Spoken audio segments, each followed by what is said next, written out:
Bats are mammals. This means they have fur-covered bodies and give birth to live young. They're also nocturnal. In other words, they're active at night time. Irish bats are insectivores, as they only eat insects. Different species of bat will eat different insects from different places. For example, the de Benton's bat, or water bat, feeds off insects emerging from water.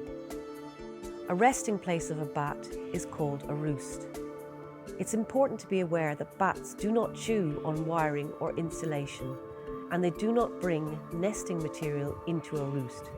Bats can only gain access to a roost if there is an existing crevice, which sometimes can be as small as 2 centimetres by 1 centimetre.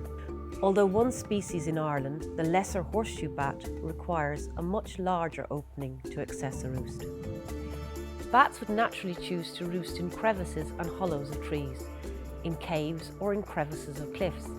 However, down through the centuries, as Ireland's landscape has become less wooded and humans have constructed habitations, many bats swapped to roosting in buildings and other structures. In the summer, female bats gather in nursery or maternity roosts, where they give birth to a single pup around June.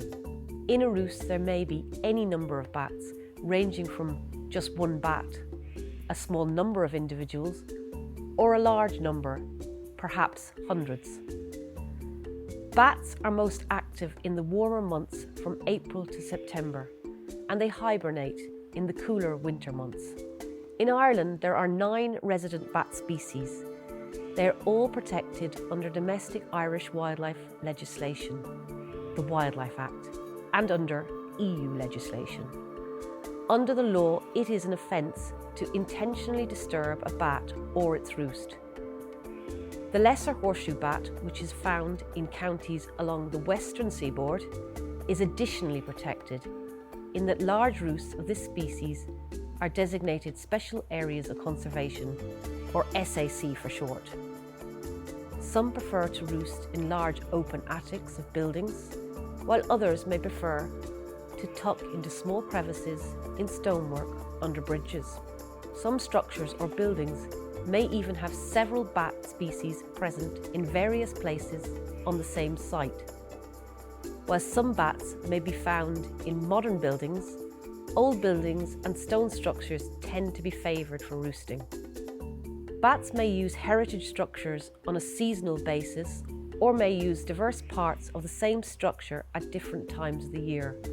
When planning restoration, maintenance, or other works on heritage sites, it's important to consider and protect our natural heritage.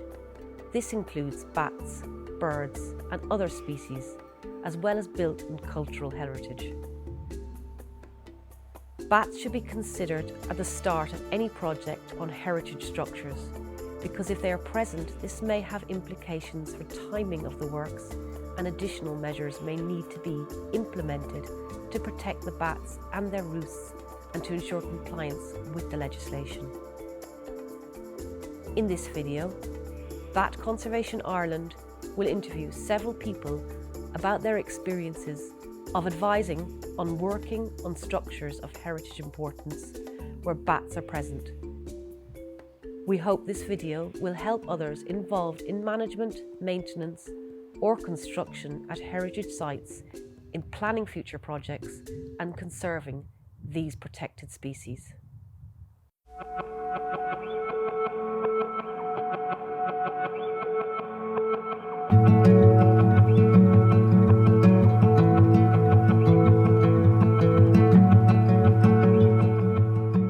Heritage structures, in terms of the Heritage Council and the work that we do, refer to a whole myriad of structures and buildings. They can refer to buildings that are intact or in ruin, need conservation and protection. The Heritage Act of 1995 dictates to the Heritage Council what is deemed heritage, and through that we do a lot of our work in relation to traditional farm building scheme, which the Heritage Council is very much involved with. And in that scheme, we look to protect these buildings, to conserve them, to use traditional methodologies and materials, but also to look for cultural and other heritage features. So that often does refer to species like bats, barn owls, pine martens, swifts and swallows. And we seek to bring best practice when conserving these buildings, and we would always look to see what we can achieve for the conservation of bats as well as the buildings and the materials used themselves. The Heritage Council base their programmes and their work on three tenets of built, cultural and natural heritage. So in the various schemes that we run through grant schemes and that, if somebody is seeking to do works on maybe a Georgian building, we would always ask them to look for wins in relation to cultural heritage. There may be artifacts in the building that relate to that building that are unique and in need of conservation. Or we would ask people to maybe do a survey of the swifts that might be used in a particular building. And in the traditional farm building scheme that's run through GLOS, we seek out opportunities to conserve and protect what biodiversity can be used in these buildings, as well as maybe leaving opportunities where they don't exist at present but may so in the future. For the owners and managers of sites with bats in them, the aim is to protect the favourable conservation status of the bats in the building. So any works that would be happening, you would have to avoid any potential impacts on the breeding and the resting places of the bats in addition to the bats themselves. So the custodian of a building, if they want to do works on a structure where there may be bats, the first thing to do is to possibly contact their local conservation ranger. But at some point, if they think bats are present, they'll have to engage a bat ecologist to do a survey of the building and see if bats are using it and how they're using it. And at some point, a derogation license might be required from the National Parks and Wildlife Service, and the bat ecologist can help to apply for this. There are bat mitigation guidelines available as well to help out in the process.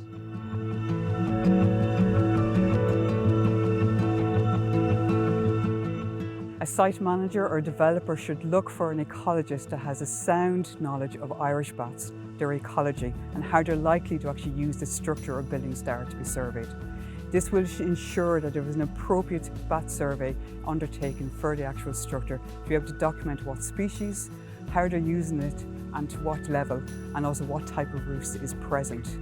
This will allow the bat ecologist then to actually plan any mitigation or management measures that may be required to allow the development to proceed. This will also mean that the bat ecologist is required to have good, sound information in relation to national and international guidelines for surveying and mitigation, and also be up to date on scientific literature. It may also be required that the bat ecologist has the appropriate licence to enter a bat roost. As bats are protected species, this licence is required where there's potential disturbance to a bat. This licence is applied for through National Parks and Wildlife Service. Not all bat survey elements require a licence, but it is recommended that the bat ecologist on site has one. The primary job for the bat ecologist on a project is to ensure that the project is actually in operation without breaking the law. Bats are a protected species, so it's important to ensure the conservation and protection of bats through our development, and to ensure that where possible that the bats are able to use the actual development post-works. So there are plenty of survey guidelines that are there to allow bat ecologists to survey at an appropriate level. So one of the main guidelines we actually follow in Ireland is the Bat Conservation Trust survey guidelines. And in this, we are recommended to do a series of different types of bat survey elements. And this includes starting off with a background check. Determine if there was any previous bat surveys undertaken. Check the Bat Conservation Ireland database, which is also available on the MBDC website for public query. And that will allow you to see what bat records are known for the area. And once we've done this background check, that'll give us an idea what we may possibly find while we're doing our surveys. And then there's a third daytime inspection. This is a chance to actually check the structure of the buildings to see if there's any evidence of bats. And that could be just evidence of bat droppings or actually physically seeing bats roosting in the actual structure. So the level of surveying really depends on the level of access, and it is great if you can actually enter as much as possible of the actual structure and building under health and safety guidelines. Then this is followed by nighttime surveys. Now the amount of nighttime survey really depends on how complex the project is and how complex the building and the structure is. But nighttime surveys tends to entail dusk and dawn surveys, which are primarily there to document whether bats are roosting in the structure or the building. And this is where we need to use plenty of tools, because humans are daytime mammals, but bats are nocturnal mammals, and as a consequence, they have evolved to take advantage of the hours of darkness. So this means that a bat ecologist needs the appropriate tools to be able to see and hear in the hours of darkness. Bats echolocate, and to be able to hear the echolocation calls, we need to use bat detectors. And each bat species has their own signature echolocation call, and by the use of bat detector, we're able to determine what species are present.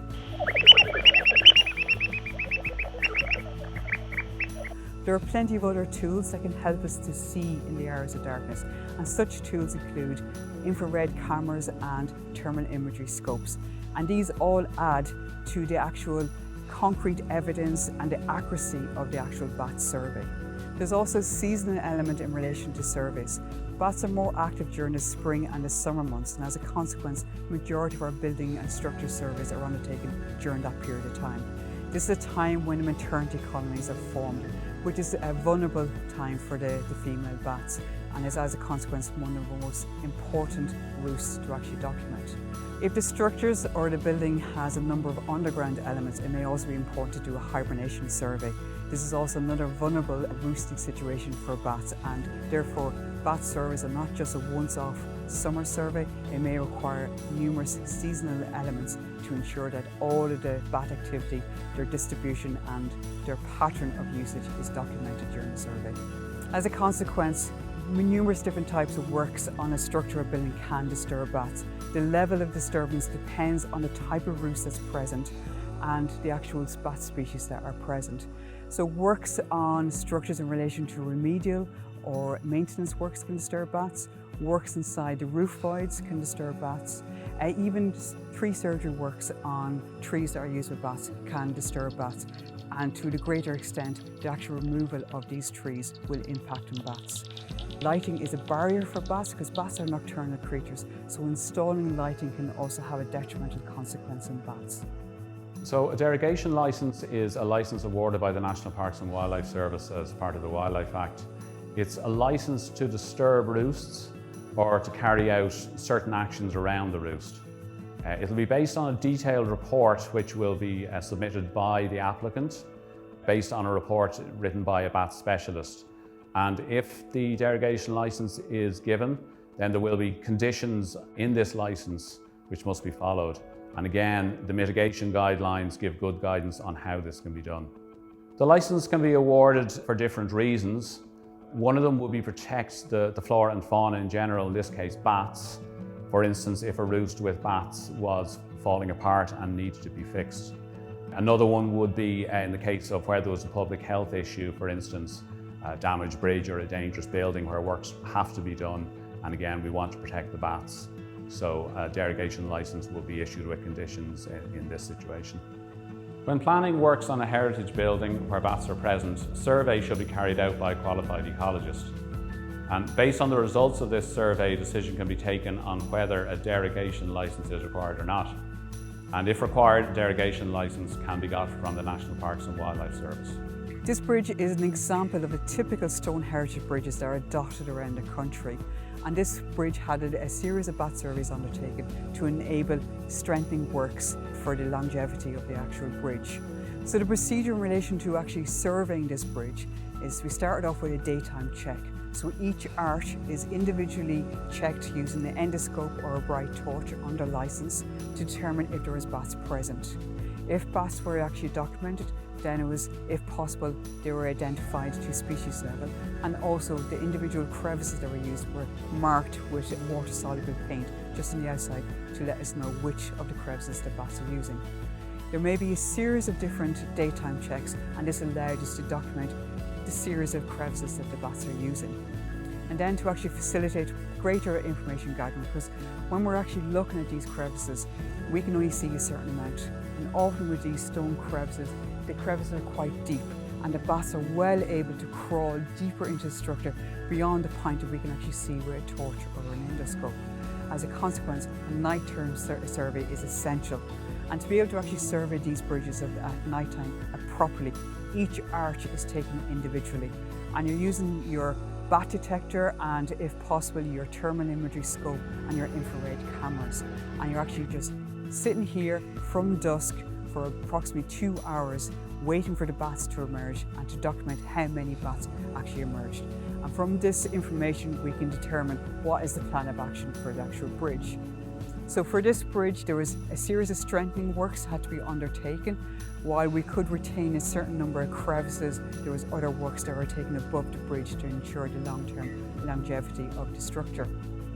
So we took one arch at a time, and where crevices could be retained, once we ensured that there was no bats within those crevices, we filled it up with bubble wrap, and this allowed the actual stonemason to know that those crevices were not to be pointed, while all the other crevices that were bat-free and more than likely not suitable for a bat roosting site were pointed, and therefore the strengthening works were completed. Once the pointing of the arch was finished, the crevices with bubble wrap were actually taken out, and then the bats were able to reuse those crevices again. So we have a number of arches here. Some are more important to bats than others, and there's one particular arch which had a bigger colony of roosting bats. It had Dawbenton's bats, which is a particular species that tends to be found foraging over water.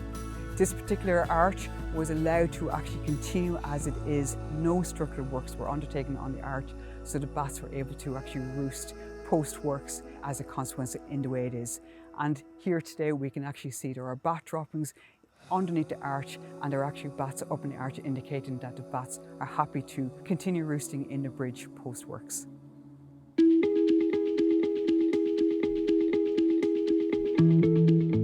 A key aspect of our approach to working with conservation of bats and other species on our projects is a close liaison and working relationship with all stakeholders: ecologists, consultants, bat specialists and clients.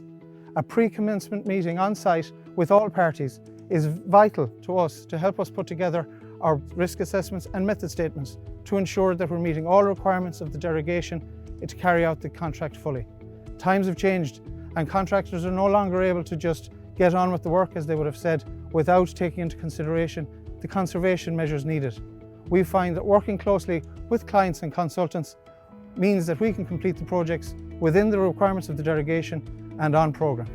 We take the findings from our pre-commencement meeting and use them to put together our site method statements and toolbox talks, so that we can outline and communicate to our site teams the requirements for bat conservation measures on our projects.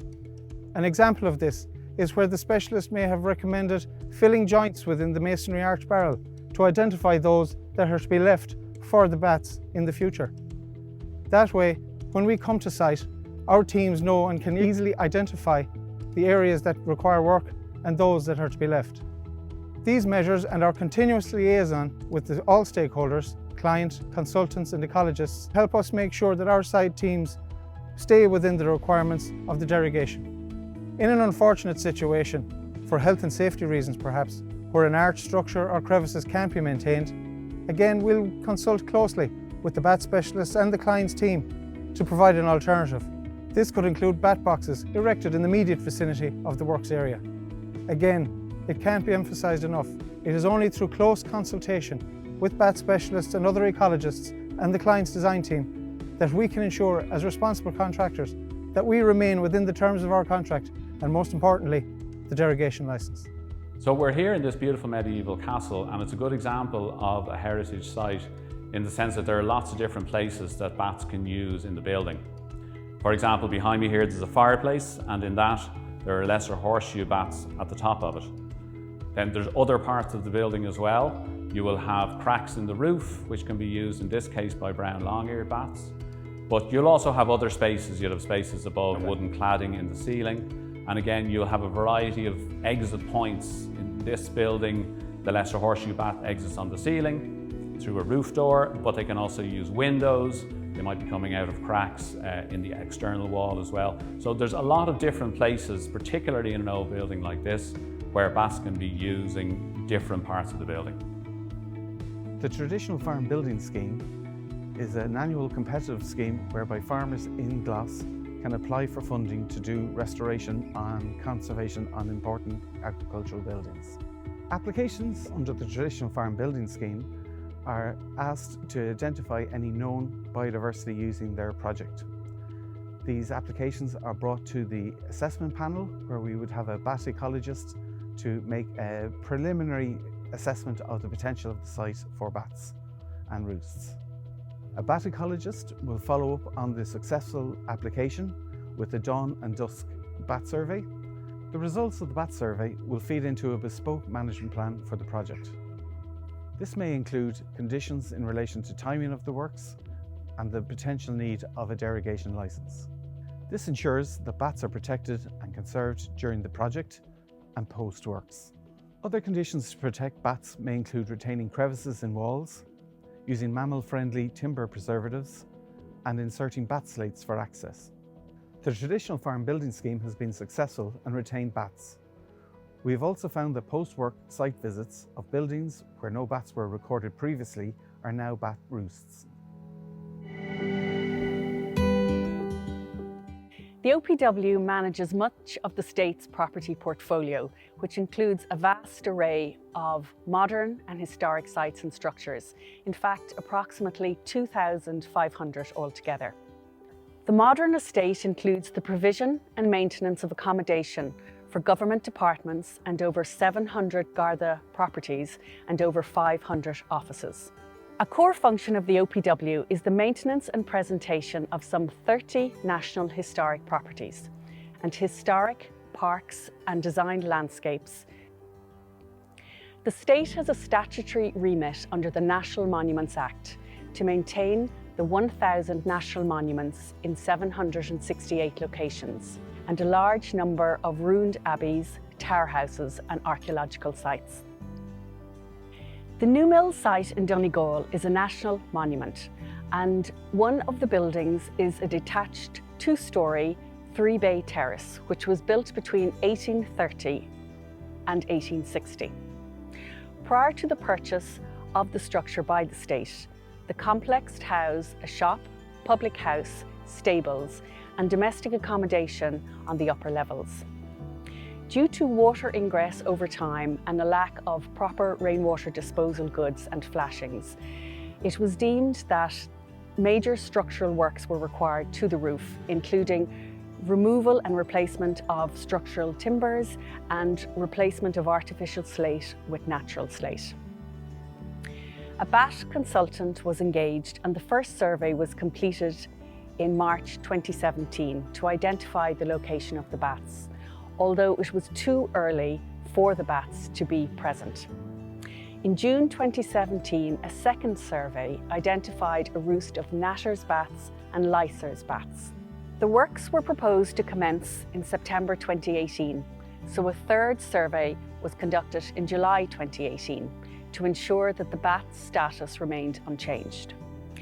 The roof was repaired in the autumn of 2018, but omitting the section over the area of the bat colonies. Works were conducted after the bats had left the building to avoid disturbance to the bat colonies. The work was conducted under a derogation licence from the National Parks and Wildlife Service. The works were also conducted under the supervision of the bat consultant and required several site visits and site meetings. A further and fourth bat survey was completed in July 2019. Both species had successfully bred, and the bat consultant concluded that the roosts had experienced no adverse effects as a result of the roof works. One of the results of the bat survey was the importance of the specification of the roofing membrane for bats. The choice of roofing material demonstrates how important it is to conduct a bat survey at the very early stages of a project and convey the results to all of the designers and specifiers involved in the works. The results can also have a significant impact on the programming of works on site.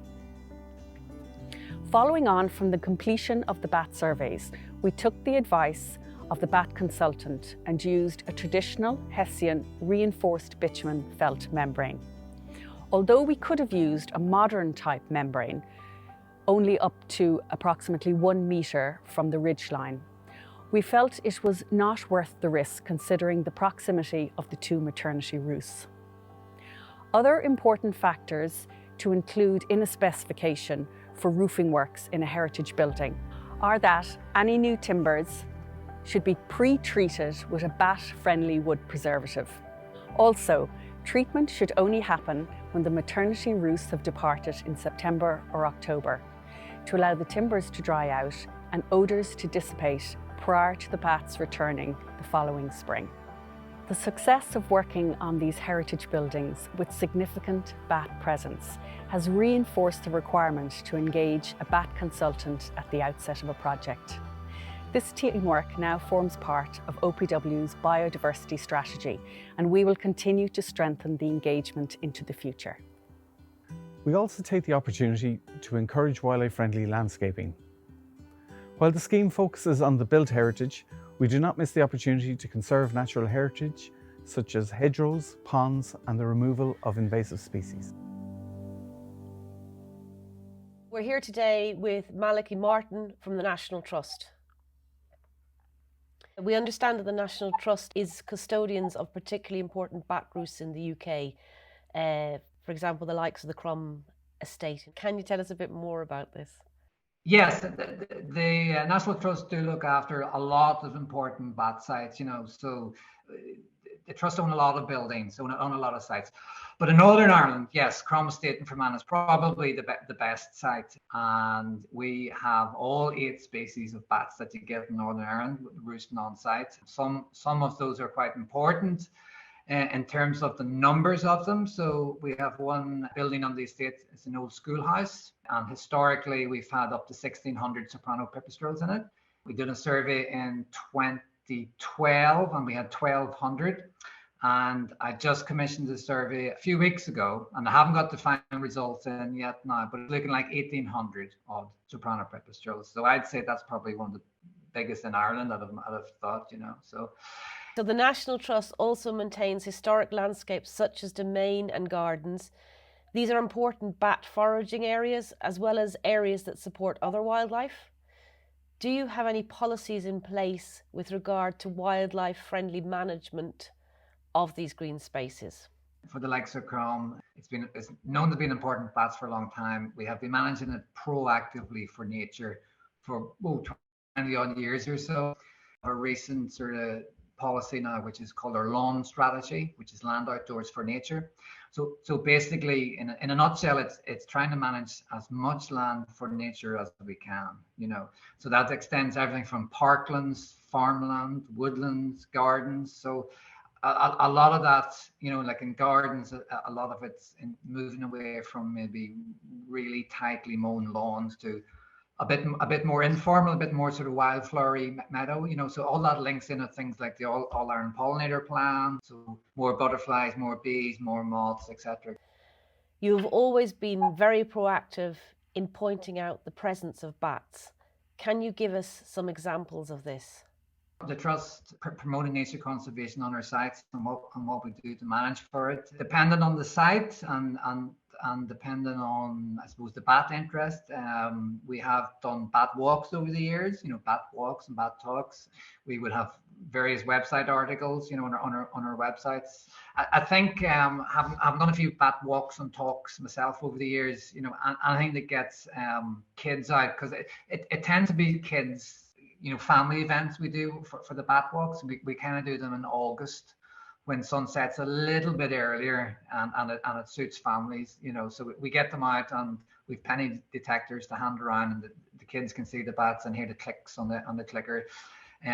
So that's great. The kids are really engaged, and then you can talk to mom and dad about, maybe managing their gardens a bit wilder and letting wildflowers come up, and more wildflowers equals more insects equals more bat food, that kind of thing, so it's a good way of doing that. We also do help host courses and stuff like that. So for citizen science, like your DeBenton survey and your roost count surveys, and we recently held a course for the CIEM ran a course here for ecologists and stuff like that. So what we try to have, because somewhere like Crom, you're guaranteed bats, so it's a good place to come and learn and learn the theory and then go out and actually see the bats and see stuff. So that again, that feeds into the whole process. So thank you very much, Malachy, for joining us today, and we appreciate you taking the time out. Thank you. Just to recap, so bats are protected by law. There is a high likelihood of bats being present in heritage structures.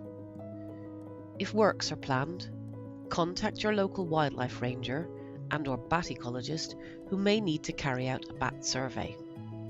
If no bats or signs of bats are found, the project may proceed with no mitigation or derogation, although it's also important to consider other wildlife.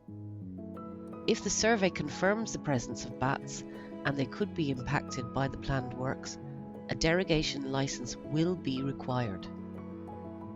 Good communication between ecologists and the project's on-site teams is essential. Works on or near a bat roost may not proceed unless the derogation license has been received. Conditions and mitigation measures must be applied as specified in the derogation license. There may be a requirement for follow-up monitoring as the works progress or have been completed. Consider managing green spaces to support foraging and commuting bats and other biodiversity. And finally, celebrate protecting your bats.